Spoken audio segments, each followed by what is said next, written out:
अमीन का पोस्ट आवंटित किया गया है, जिसमें मैं सरिसोपाही थाना नंबर 154 की विशेष सर्वेक्षण अमीन हूँ। ये मेरे वरीय विशेष सर्वेक्षण सहायक बंदोबस्त पदाधिकारी है और ये मेरे सहायक अमीन अजीब जी और ये दीपमाला। सर्वे का मतलब होता है कि हमारा जो जमीन का जो भी वर्तमान स्थिति है उसको हूबहू मैप पे दर्शा देना सर्वे कहलाता है। सर्वे का मेन उद्देश्य ये है कि हमारे मतलब आप लोगों के पास भी जमीन का जितना भी दस्तावेज था, मतलब इससे पहले जो था वो सब ऑफलाइन होता था, रसीद काट करके दिया जाता था, जिसके कारण कोई भी परेशानी होता था तो सबको अंचल में दौड़ना पड़ता था, बार बार ये हो गया वो हो गया, उधर से भी बहुत जल्दी रिस्पॉन्स नहीं आता है। और उसके बाद से ये भी हुआ कि कभी आग लग गया तो जल गया, बाढ़ आया तो दह गया, मतलब और उसको संजो करके रखना पड़ता था। वो अब क्या कर दिया गया है इस सर्वे में कि जितना भी आपका दस्तावेज है उसको ऑनलाइन चढ़ा दिया गया है, मतलब चढ़ जाएगा। इसमें जैसे आप लोग का आधार कार्ड होता है उस पे 12 नंबर दिए रहते हैं, वैसे ही हम लोग भी जब सर्वे कंप्लीट हो जाएगा तो इसमें एक कार्ड भू कार्ड प्रोवाइड करेंगे। भू कार्ड में भी कुछ यूनिक नंबर होंगे जिसको आप लोग ऑनलाइन डालिएगा तो आपका जमीन का जितना भी डिटेल्स है उसमें शो कर देगा कि आप कितना खरीद बिक्री करते हैं, कितना भी मतलब कहाँ क्या हुआ, क्या कितना जमीन है, क्यों खेसरा नंबर क्या है, खाता नंबर क्या है, A to Z डिटेल्स उसमें शो हो जाएगा। और दूसरा ये है कि आप मतलब होता है ना कि बहुत मजबूत लोग हैं, गरीब लोग का जमीन होता है कि थोड़ा थोड़ा बढ़ाते ले लेते हैं, तो वो क्या करते हैं, इससे पहले 7-8 साल पहले एरियल एजेंसी हवाई एजेंसी के द्वारा लिया गया था मैप, ऊपर से फोटो क्लिक किया गया था जिसपे मैप रेडी किया गया, जिसको SS मैप बोलते हैं, स्पेशल सर्वे मैप। उस मैप से देखिए अब जमीन पे तो आप किसी का जमीन में बढ़ा सकते हैं लेकिन मैप में तो नहीं बढ़ा सकते हैं। तो अब क्या होगा, जो भी आप लोग अपना कागज देंगे, जो भी भर के देंगे उसको लिया जाएगा, उसके बाद से मैप को लिया जाएगा, सबको ले जाके वेरीफाई करेंगे, एक एक प्लॉट पे उत्तर पश्चिम से शुरू करेंगे और जब ये जमा करने वाला प्रोसेस खत्म हो जाएगा तो प्लॉट पे जाएंगे और वहाँ पे उसको वेरीफाई करेंगे कि किसका कैसे है, वहाँ पे देखिए हो जाएगा। और उसके बाद से जो एरियल एजेंसी के द्वारा फोटो क्लिक किया गया था और उससे जो मैप रेडी हुआ है उसमें क्या किया गया था, जैसे खेत है, खेत में लोग मिक्स क्रॉपिंग करते हैं, एक ही साथ 2-3 मतलब फसल बोते हैं तो बीच में मेड़ लगा देते हैं, ठीक है, बीच में मेड़ लगा देते हैं। इस वजह से क्या होता है कि जो भी फोटो क्लिक किया गया है एक ही जमीन कई भाग में बटा हुआ दिख रहा है। जैसे एक प्लॉट है, मेड़ लगा हुआ है तो लग रहा है कि वो 2 प्लॉट है, लेकिन 2 तो वो है नहीं, एक ही प्लॉट है, एक ही लोग के नाम से उसका खाता खुला हुआ है। तो वो हम लोग क्या करेंगे, मैप लेके जाएंगे और जो भी जमीन का वर्तमान स्थिति है उसको देखते हुए मैप में जो भी मतलब मेड़ का जो 2 प्लॉट हुआ था उस पर फॉल्स लाइन लगा करके उसको हटा देंगे और मतलब उसको 1 प्लॉट कर देंगे। और इसमें ये है कि जो भी मतलब अभी आप लोग के पास जितना भी दस्तावेज होगा मतलब पुराना होगा, खतियानी होगा, जो भी हो पुराना सब होगा, तो मृत लोगों के नाम पे है, कई पुस्त से वो चला आ रहा है। लेकिन उसमें क्या करना है कि अभी जो आपका मतलब वंशावली बनवाइएगा तो उसमें है कि पुस्त से चला आ रहा है तो मृत लोग के नाम पे है, अब बनवाइएगा तो वो जीवित लोग के नाम पे खुलेगा, जो भी जीवित है। और इसमें क्या करना है कि जो भी वंशावली जो है उन लोगों को, जैसे खतियानी जमीन है किसी का, केवाला है, अगर वो मृत लोगों के नाम पे है तभी बनेगा, तभी वंशावली बनवाना है। अगर जिसके नाम पे जमीन है और वो जीवित है तो उसको वंशावली नहीं देना है। और उसमें ये है कि देखिए अगर मतलब किसी के पिताजी हैं, ठीक है, केवाला लिए हुए हैं, उनका एक बेटा है, पिताजी डेट कर गए हैं तो केवाला लगा देगा, उसको वंशावली लगाने की जरूरत नहीं है। अगर वो 2 भाई है तो वंशावली देगा। और इसमें ये है कि अगर देखिए मतलब पहले सबका जमीन एक में था, जैसे दादाजी हो गए उनके नाम पे जमीन है, ठीक है, उसके बाद से और भी नीचे बढ़ते गया है तो उनके नाम पे जमीन था। अगर अभी जो खाता खुलेगा तो अगर आप लोग चाहते हैं कि अलग अलग खाता खुले तो उस जमीन में आप लोग को बंटवारा नामा देना होगा। हम लोग को बंटवारा नामा देंगे, आपका कितना खेसरा है देंगे और उसमें होगा कि मतलब हम लोग जो है बंटवारा नामा देंगे तो हम लोग उसका अलग अलग खाता खोलेंगे। अगर बंटवारा नामा नहीं लगाते हैं आप लोग तो पेपर जो भर के देंगे तो उन सब लोग का संयुक्त खाता खुलेगा उसमें। अब ये है प्रपत्र 22 है, 22 प्रपत्र होते हैं जिसमें सर्वे के काम में इसी मतलब प्रपत्र से आगे बढ़ते जाएगा। जिसमें प्रपत्र 1 है उद्घोषणा का प्रपत्र, जो कि हमारे बंदोबस्त पदाधिकारी जो है उनके द्वारा ये उद्घोषणा कर दी गई है कि हम लोग अब किसी के भी प्लॉट पे अमीन को जाने का अधिकार प्राप्त हो गया है। अब हम लोग जाएंगे किसी के भी खेत वेत में किसी नापी करने के लिए, तो कोई ये नहीं बोलेगा कि नहीं मेरे खेत में क्यों आ गए, ये मेरा ये हो गया, यहाँ नहीं आइए, वहाँ नहीं जाइए। सबको अधिकार प्राप्त हो चुका है। और उसमें यह है कि अगर नापी करते समय जो भी नुकसान हो जाता है तो उसका जिम्मेवार अमीन नहीं होगा, और जो भी रुकावटें होंगी, हम मतलब नापी करते समय जो भी रुकावटें आ रही हैं उसको हटाने में हम लोगों की मदद करेंगे।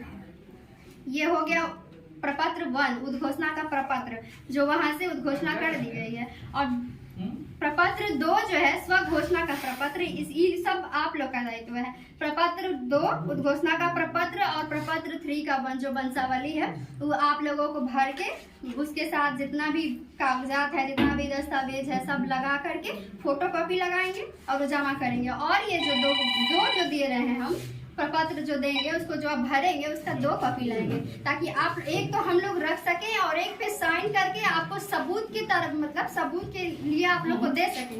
होता है ना कि आप लोग भी जब जमा करेंगे तो बोलेंगे कि हम जमा किए हैं, सबूत तो रहेगा ना, इसलिए 2 कॉपी लेके आइएगा।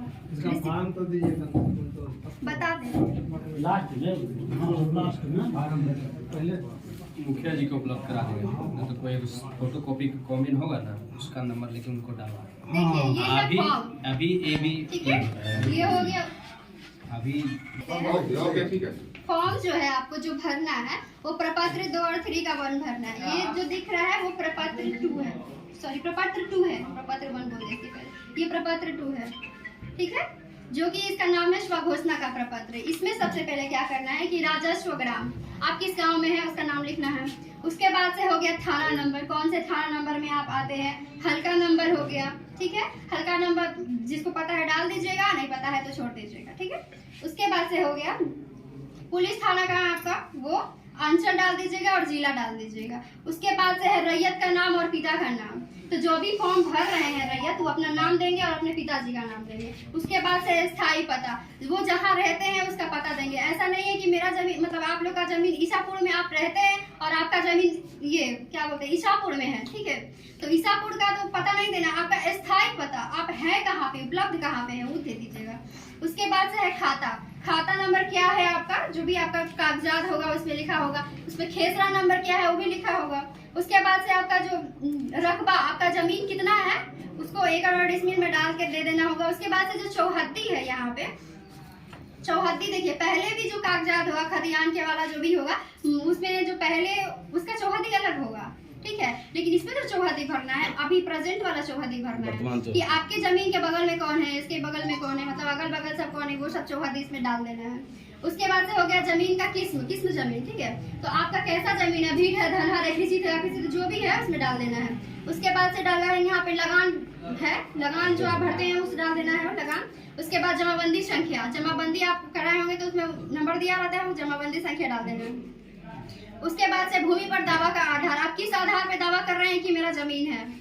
अगर आपका खतियानी जमीन है तो आप लिख दीजिएगा खतियानी जमीन, अगर आपका केवाला है तो केवाला जमीन, बास्की पर्चा है तो बास्की पर्चा, जो भी जमीन है वहाँ पर किस डाल देना है, यहाँ पे दावा करना है। उसके बाद से अभियुक्ति, लास्ट कॉलम जो है अभियुक्ति, अभियुक्ति में जिसके भी जमीन पे केस चल रहा हो वो डाल देगा, टाइटल मतलब डाल देगा उसमें कि मतलब इस पे केस चल रहा है, उसका भी सर्वेक्षण किया जाएगा, लेकिन जब कोर्ट के द्वारा उसका न्याय आ जाएगा तब उस पर सर्वेक्षण होगा। उसके नीचे है स्थान, ठीक है, स्थान भर देना है। उसके बाद से मोबाइल नंबर यहाँ पे डालना है, ताकि देखिए अगर जो भी आप फॉर्म भर के देते हैं अगर इसमें कुछ भी त्रुटि हो जाता है, जब अमीन साहब उसको चेक करने जाएंगे तो त्रुटि है तो उस मतलब नंबर पे कॉल लगा के बोल सके, बता सके कि यहाँ ये गड़बड़ है। यहाँ पे नंबर डालना है, उसके बाद डेट डाल देना है जिस डेट में आप जमा करने आएंगे, उसके बाद से आधार नंबर डाल देना है और यहाँ पे साइन कर देना है, ठीक है, जो भर के देगा वो साइन कर देगा। उसके बाद से है ये वंशावली का प्रपत्र, वंशावली आप लोग जो बनवाइएगा उससे देखिए इसको भर लीजिएगा, आपका जितना भी वंश है सब भर लीजिएगा और इसके साथ जितना भी आपका केवाला खतियान रसीद जो भी है सब फोटोकॉपी लगाना है। और 2 ये वाला जो पेपर है ये लोग भरिएगा आप तो इसका 2 कॉपी लेके आइएगा, ताकि एक हम लोग रख सके और एक आप लोग को दे सके। थोड़ा साइड हट जाइए।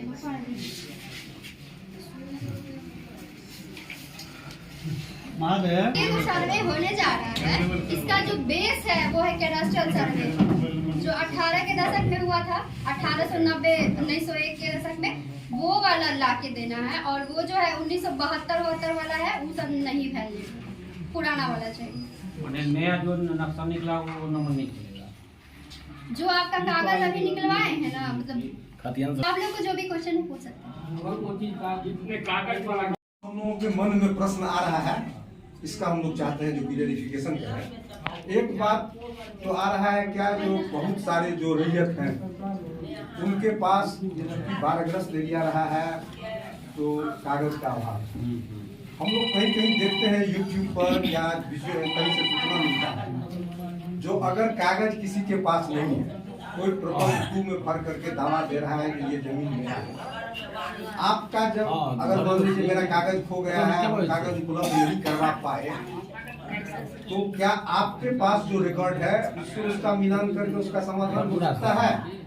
1 घंटा भर के दीजिएगा जो हम पर 2 पर दिए ये अपना दावा, तो ये जमीन मेरा, कागज हमारे पास नहीं। जैसे मेरा भतीजा है अभी बोला है, जो कागज इनके पास दिक्कत हो रहा है, लाने की कोशिश कर रहा है। अगर नहीं हो पाता है तो आपके पास तो रिकॉर्ड है, रजिस्टर बॉन्ड की आपके पास है, आपके पास रजिस्ट्री ऑफिस का भी है। तो ऐसा हम लोग देख रहे हैं, जो विभिन्न जो सरकार की है वो वीडियो के माध्यम से वो बता रहे हैं, जो नहीं उनके पास तो रजिस्टर बॉन्ड होगा, उनसे वो मिलान करके देख लेंगे। जो नहीं वास्तव में आपका आपको घबराने की जरूरत नहीं है। अगर आपके पास कागज नहीं भी है तो आपको, अगर आपका जमीन है तो आपको हो सकता है। इसमें आपका क्या है? एक हम बोल देते हैं और एक आप स्पष्ट कीजिए, वंशावली जो बनेगा उसमें विभिन्न तरीके की भ्रांतियां आ रही है। कहीं ऐसा फॉर्म निकल के आया है जिसमें वार्ड मेंबर का दस्तखत, पंचायत के जो आंगनबाड़ी सेविका है उनका दस्तखत, विभिन्न लोगों की दस्तखत की जरूरत है। लेकिन हम तो गाइडलाइन नहीं देखे हैं, लेकिन जैसे कुछ लोगों से सुनते हैं जो ऐसा है सरकार का प्रोविजन जो नहीं, इतना करवाने की जरूरत नहीं है, स्व घोषणा करना, उसकी क्या स्थिति है? ये दोनों विषय पर आप पहले तो ये बोले कि हमारे पास जो कागज के इसका बारे में कि आप अपने रिकॉर्ड से आप मिलान करिए, हम स्व घोषणा भर के दे देंगे, आप अपने मिलान करिए, ठीक है। मान लीजिए आप भर के दीजिए, अभी सेम जमीन पर आपका भतीजा भी दावा करेगा, कोई और भी दावा करेगा, उस केस में हम क्या करें? अजय इसमें ठीक है, लेकिन अगर कोई दावा नहीं करता, दावा नहीं करेगा हम दिखवा लेंगे। अगर कोई दावा नहीं करता है तो फिर आप दिखवा सकते हैं कि हाँ, दिखवा सकते हैं। देखिए हम फ्यूचर तो नहीं ना जानना है सर, साइन करवा लें। अगर उस जमीन पर अगर दावा करेगा तो फिर आप दौड़िएगा। 2023 में नियम आया है, पहले 2023 से पहले क्या होता था, सरपंच साहब अपना लेटर पैड पर लिख के और साइन करके मुहर करके दे देता, वंशावली निर्गत हो जाता। लेकिन 2023 में क्या हुआ कि बहुत सारा हैंड बढ़ा, पंच है, सरपंच है, सरपंच साहब तो है ही, पंच है, वार्ड सदस्य है, मुखिया जी है, आंगनबाड़ी है, ये सब पहले सत्यापित करेंगे, ये पंचायत सचिव को देंगे, फिर फॉरवर्ड करके ये सब पूरा प्रोसेस जो है 10-15 दिन का लगता है। अब कहीं कहीं हम लोग के सरकार से ही कभी कहीं सुनने को मिल रहा है, कोई जैसे जिला दरभंगा वाला अपना लेटर निकाल दिया है कि जो भी अगर वंशावली से जिनको भी प्रॉब्लम है वो अपना स्व घोषणा करके आप कागज लगा सकते हैं। मधुबनी के हम हैं, मधुबनी जिला में ही पड़ता है पंडौल, अभी तक ऑफिशियल लिंक नहीं आया है। अगर आएगा तो आप लोगों को सूचित कर दिया जाएगा। तो स्व घोषणा करके ही आप लोग दे सकते हैं, न दे सकते हैं, पूरा व्हाट्सएप ग्रुप पे हम लोग डाल दें। अभी हम लोग उसी प्रोसेस, अभी कोई प्रोसेस पर चलिए, जब तक लेटर नहीं निकलेगा, जब तक उसमें गवाह शपथ पत्र जरूरी है सर, शपथ पत्र जरूरी है, गवाह भी चाहिए, मजिस्ट्रेट का गवाह कर लीजिएगा, आप बना के दीजिएगा ना स्व घोषणा, उसका भी हम सत्यापन ग्रामीण सभा में करेंगे। सरपंच साहब रहेंगे, पहले आप कुछ भी डाल दीजिएगा, तो उसमें तो दिक्कत नहीं है। एक बात और इससे हेलमेट के नीचे वंशावली में बहन बेटी का नाम कोई बहुत लोग जिक्र नहीं करता है। तो अब का ऐसा सिचुएशन है, 2005 में जो नियम बना है उसमें समान अधिकार सबको दिया गया है। जो भी अपना वंशावली में बहन और बेटी का नाम छोड़ते हैं, अगर कोई कंप्लेन कर देता है तो वो अपराध की श्रेणी में आता है। इसलिए आप लोग ऐसा मत कीजिएगा, बहन बेटी का नाम भी उसमें जोड़िए।